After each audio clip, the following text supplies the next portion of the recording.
Hello, this is Father Daniel Kim, Maryknoll Missioner, and welcome to our daily Gospel reading and reflection. Today's Gospel reading is according to St. Matthew, chapter 12, verses 38 to 42. Some of the scribes and Pharisees said to Jesus, "Teacher, we wish to see a sign from you."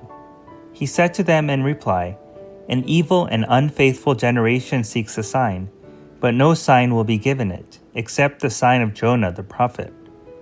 Just as Jonah was in the belly of the whale 3 days and 3 nights, so will the Son of Man be in the heart of the earth 3 days and 3 nights.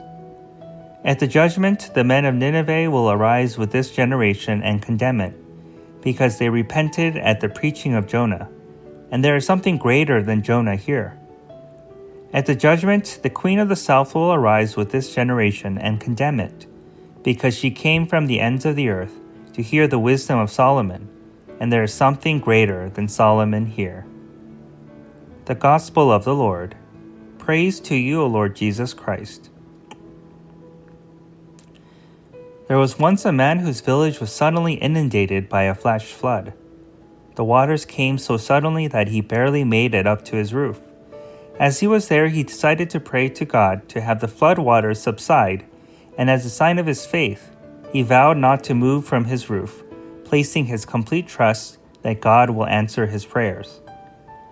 As the water level slowly started to rise, there came a rowboat with several members of his village pleading with him to get on. He fervently said he cannot because he made a vow to stay on his roof as a sign of his faith in God. So the boat eventually ended up leaving. Shortly afterwards, another rowboat came and was met by the same response from the man. It too left, and then a moment later came another boat, with it too being rejected by the man. Right after the third boat left, there was a sudden torrential surge that gushed beyond the level of the rooftop, and the man was washed away and consequently drowned. Upon reaching the pearly gates, the man approached St. Peter and demanded an explanation from God on why his end of the bargain was not met while he remained faithful even to the point of death.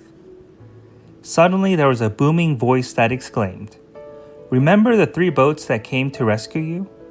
I sent them, but due to your foolishness, you rejected each one.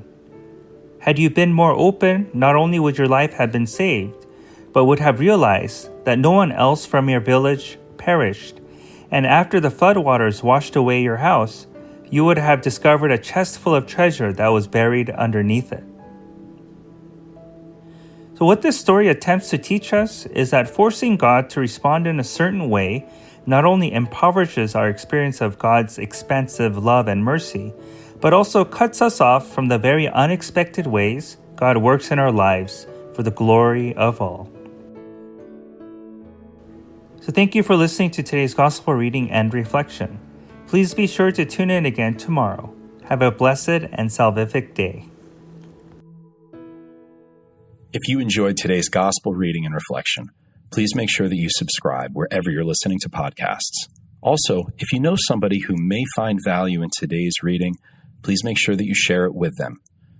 To learn more about how you can support the work that Maryknoll does around the world, please visit us at maryknollsociety.org. And if you're interested in subscribing to our online magazine, please feel free to visit us at maryknollmagazine.org. Thank you once again for spending your time with us today, and God bless.